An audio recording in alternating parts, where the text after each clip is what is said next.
Shalom. Devosi 1 Raja-Raja pasal 20 ayat 23 sampai 34. Demikian firman Tuhan. Pegawai-pegawai Raja Aram berkata kepadanya, Allah mereka ialah Allah gunung, itulah sebabnya mereka lebih kuat daripada kita. Tetapi apabila kita berperang melawan mereka di tanah rata, pastilah kita lebih kuat daripada mereka. Bertindaklah begini, pecatlah raja-raja itu masing-masing dari kedudukannya, dan angkatlah bupati-bupati menggantikan mereka. Lalu kerahkanlah tentara sebanyak tentara yang telah gugur dari pihakmu itu. Demikian pula kuda dan kereta sebanyak yang dahulu. Marilah kita berperang melawan mereka di tanah rata, pastilah kita lebih kuat daripada mereka. Raja mendengarkan usul mereka dan bertindak demikian. Dalam tahun yang berikutnya, Ben-Hadad memeriksa barisan orang Aram. Lalu ia maju ke Afek untuk berperang melawan orang Israel. Orang Israel pun memeriksa barisannya, dan setelah dibekali mereka berangkat menghadapi orang Aram. Orang Israel berkemah di hadapan mereka seperti dua kawanan kambing, sedang orang Aram telah datang membanjiri negeri itu. Maka tampillah abdi Allah dan berkata kepada Raja Israel, beginilah firman Tuhan, oleh karena orang Aram itu telah berkata, Tuhan ialah Allah gunung dan bukan Allah dataran, maka aku akan menyerahkan seluruh tentara yang besar itu ke dalam tanganmu, supaya kamu tahu bahwa akulah Tuhan. 7 hari lamanya mereka berkemah berhadap-hadapan. Tetapi pada hari yang ketujuh mulailah pertempuran, dan pada suatu hari orang Israel menewaskan 100.000 orang berjalan kaki dari orang Aram itu.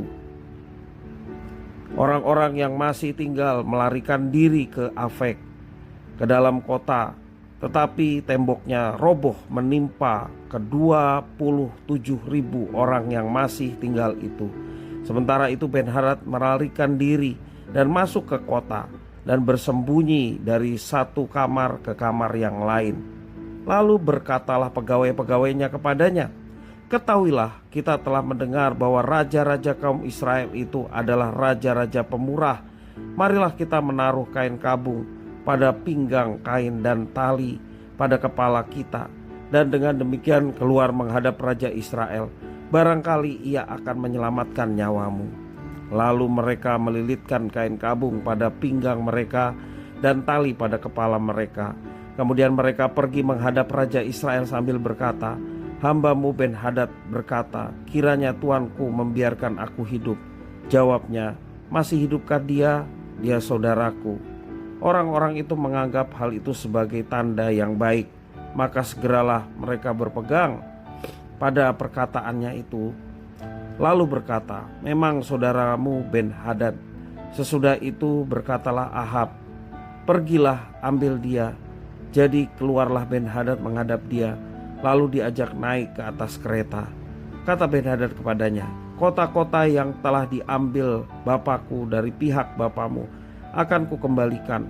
Engkau boleh juga membuat pasar bagimu di Damsyik, seperti yang dibuat bapakku di Samaria.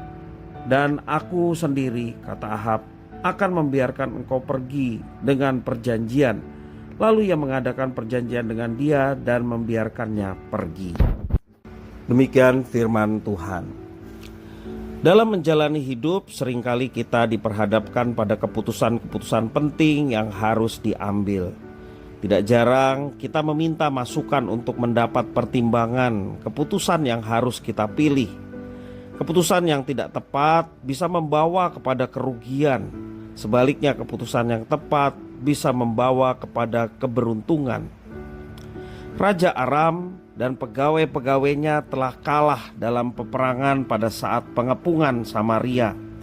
Dalam 1 Raja-Raja pasal 20 ayat 1 sampai yang ke-22. Tidak terima akan kekalahan yang mereka alami, penasehat-penasehat itu memberikan nasihat yang merugikan dengan melihat bahwa Allah Israel adalah Allah gunung dan bukan Allah dataran. Mereka menganggap bahwa dengan berperang di dataran rata, maka mereka akan lebih kuat dan menang terhadap Israel. Dalam sejarahnya, pemahaman yang demikian oleh para penasehat itu telah ada sejak zaman Yosua, yang melihat bahwa Israel selalu memenangkan perang di gunung daripada di tanah datar karena keterbatasan kereta-kereta perang dari orang Israel. Sementara itu, Raja Israel menerima pesan dari abdi Allah tentang motif dan serangan yang dilakukan oleh Raja Aram terhadap orang Israel. Tuhan Allah menunjukkan kepada Raja Israel bahwa dialah Tuhan Allah yang tidak ada yang lain. Dia bukan Allah gunung maupun Allah dataran seperti yang dipikir oleh orang Aram. Dia adalah Allah yang patut disembah. Firman-Nya harus didengarkan dan ditaati. Seringkali tiap keputusan yang kita ambil dalam kehidupan kita sangat mengandalkan kekuatan dan pengertian dari diri kita sendiri. Kita sering melupakan bahwa Tuhan Allah adalah penguasa dari segala sesuatu. Dia berdaulat penuh atas segala yang diciptakannya. Tak ada satupun yang luput dari pandangannya. Firman-Nya merupakan kunci bagi kemenangan kita dalam menghadapi setiap pergumulan, persoalan, pencobaan, apapun itu yang kita hadapi dalam hidup kita. Firman-Nya merupakan sandaran bagi kita untuk mengambil setiap keputusan yang penting. Tuhan selalu campur tangan dalam hidup kita. Dia berdaulat mengintervensi keputusan kita demi kebaikan kita. Dan Tuhan Allah menghendaki kita masuk dalam pengenalan yang lebih mendalam tentang siapa diri Tuhan yang sejati. Biarlah hidup kita senantiasa bergantung pada setiap firman yang keluar dari mulut Tuhan Allah. Niscaya kemenangan menjadi bagian hidup kita. Mari dari peristiwa ini kita mau belajar bagaimana Tuhan Allah itu hidup.